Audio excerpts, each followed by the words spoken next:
Bonjour, nous sommes le 30 mai, en ce jour de fête de Sainte Jeanne d'Arc. Je suis heureux d'écouter Laurent Voulzy et Jeanne interpréter avec un chœur d'enfant. Oui, Jeanne, patronne secondaire de la France. Elle a une mission tout à fait particulière parce que non seulement elle entre dans le plan, je dirais, politique de la France de l'époque pour rappeler aussi les droits et devoirs de ceux qui gouvernent, pour les replacer sous l'autorité même de Dieu, en disant que, comme Jésus dira, aucun pouvoir n'a été donné sur terre qui ne vienne de Dieu. Soumettez-vous aussi à ce pouvoir divin, c'est-à-dire à cet art de gouverner au service de l'humanité, au service de la fraternité universelle, au service aussi de l'amour.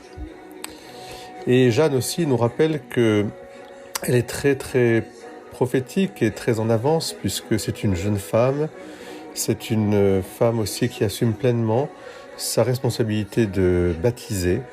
On peut dire qu'elle exerce vraiment son sacerdoce, son prophétisme et sa royauté, au sens où elle est obéissante bien sûr à la loi de Dieu.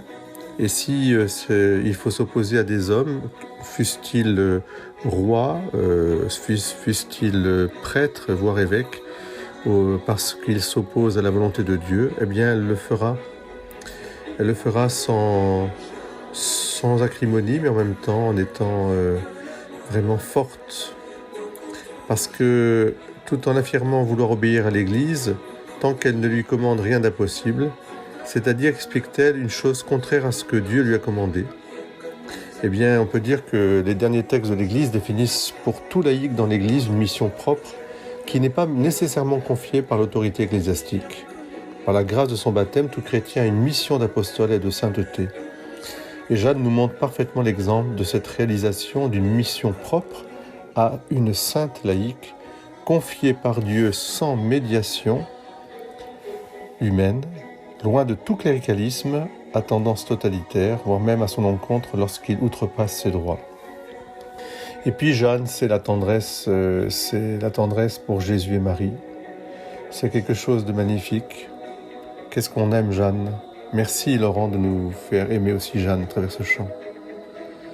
Je vous souhaite une belle fête à toutes les Jeannes et Jeannines, et soyez bénis et belle journée en ce 30 mai.